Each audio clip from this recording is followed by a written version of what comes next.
ඔයාලා හැමෝම සාදරයෙන් පිළිගන්නවා මගේ YouTube channel එකට. අද මම ඔයාලත් එක්ක කතා කරන්නේ සම්පූර්ණ රුධිර පරීක්ෂාව. එහෙම නැත්නම් full blood count කියන පරීක්ෂණය ගැන. බොහෝ වෙලාවට වෛද්‍යවරුන් සුලභ රෝග නිර්ණය හෝ ප්‍රතිකාර තීරණය කිරීම සඳහා පාවිච්චි කරන මෙවලමක් තමයි මේ full blood count කියලා කියන්නේ. ජීවිතේ එක් අවස්ථාවක හරි ඔබත් බොහෝ විට full blood count පරීක්ෂණයක් ලබාගෙන ඇති. ඉතින් සාමාන්‍යයෙන් සෞඛ්‍ය ප්‍රද උනන්දු වෙන පිරිසක් විදිහට අපි මොනවද මේ රුධිර පරීක්ෂණය ගැන දැනගත යුතු මූලික කරුණු කියලා අද මම ඔයාලත් එක්ක කතා කරන්න බලාපොරොත්තු වෙනවා.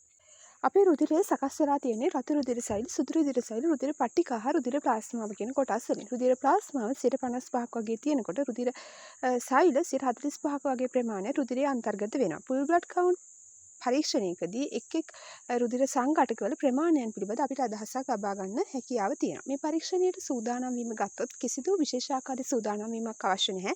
නිරහරව සිටීමක් හෝ දවසේ සුවිශේෂී වේලාවක් අපිට ඕනෑම අවස්ථාවක full blood count එකක් සඳහා රුධිරය ලබා දීමේ හැකියාව තියෙනවා. දැන් අපි බලමු full blood count වාර්තාවක මොනවද අඩංගු කාරණා අපි විශේෂයෙන් අවධානය යොමු කළ යුතු කියලා. පළවෙනි එක තමයි හිමොග්ලොබින් අගය.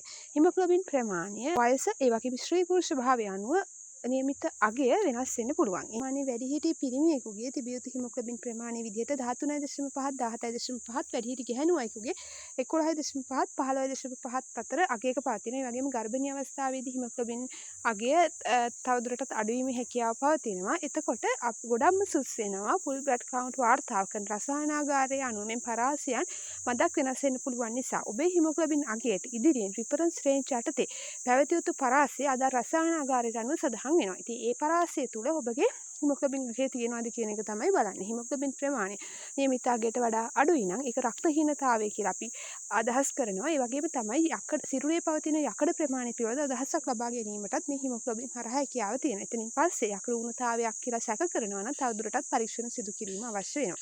සිරුරේ පවතින රතු රුධිර ප්‍රමාණය පිළිබඳවත් අපිට full blood count එකකින් අදහසක් ලබා ගන්න පුළුවන්. ඒ වගේම packed cell volume එහෙම නැත්නම් hematocrit අගය පිළිබඳව අපිට අදහසක් ලබා ගන්න full blood count එක යොදා ගන්න පුළුවන්. විශේෂයෙන්ම ඩෙන්ගු වගේ තත්ත්වයකදී මේ කියන hematocrit අගය යොදා ගන්නවා දැඩිව රෝගියාව මොනිටර් කිරීම සඳහා. සාමාන්‍යයෙන් PCV අගය හිමොග්ලොබින් ප්‍රමාණය වගේ දල වශයෙන් 3 ගුණයක් එනවා. ඒ වගේම තවත් අගයන් කිහිපයක් තියෙනවා. mean corpuscular volume ඒ කියලා කියන්නේ එක් රතු රුධිර අණුවක පරිමාව. මෙය 80ත් 100ත් අතර අගයක් ගන්නවා. mean corpuscular hemoglobin කියලා කියනවා. රතු රුධිර අණුවක ඇති හිමොග්ලොබින් ප්‍රමාණය මෙය 27යි 34යි අතර අගයක් ගන්නවා. MCHC mean cell hemoglobin concentration කියලා කියනවා.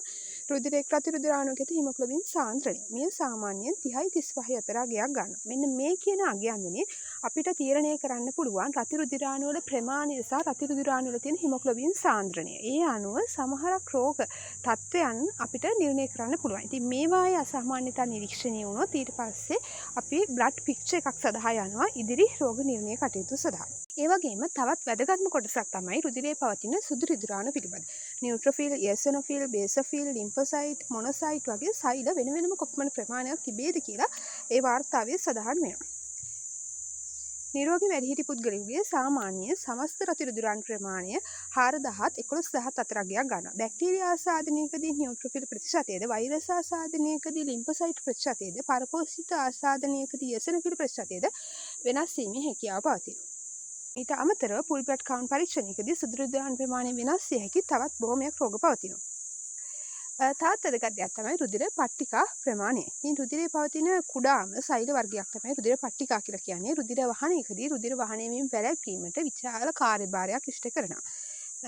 ඩෙන්ගු රක්තපාත රෝගයේදී රුධිර පට්ටිකා අධික ලෙස අඩු වීමට ලක් වෙනවා. අසාමාන්‍ය ලේ ගැලීම ඇති වෙන්න පුළුවන්. ඒ නිසා සාමාන්‍යයෙන් අපේ ඩෙන්ගු වලදී රුධිර පට්ටිකා ප්‍රමාණය නිරන්තරයෙන්ම මොනිටර් කිරීමට ලක් කරනවා. සාමාන්‍ය නිරෝගී වැඩිහිටි පුද්ගලයෙකුගේ රුධිරයේ පට්ටිකා ප්‍රමාණය 1,50,000 සිට 4,50,000 අතර පවතින්න පුළුවන්. ඒ වගේම තමයි රුධිරයේ පවතින පට්ටිකා ප්‍රමාණය මේ පරාසයෙන් ඉහළ යාමට සහ පහළ යාමට තවත් හේතු ගණනාවක් හේතු වෙන්න පුළුවන්.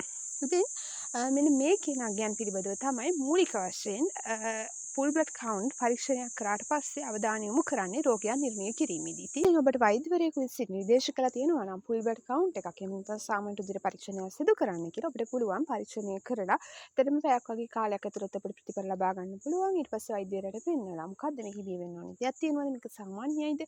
ඒ වගේ අනිවාර්යයෙන්ම වෛද්‍යවරයාගේ අදහස ලබා ගන්න අමතක කරන්න එපා. මේ වගේ වැදගත් වීඩියෝ මගේ channel එක හරහා ඉදිරියට යන්න බලන්න කැමති නම් channel එක subscribe කරලා එකතු වෙන්න. ඒ වගේම මගේ කලින් වීඩියෝත් අමතක නොකර බලන්න. නැවත වීඩියෝ එකකින් හමු වෙනතුරු අපට සුබ දවසක්.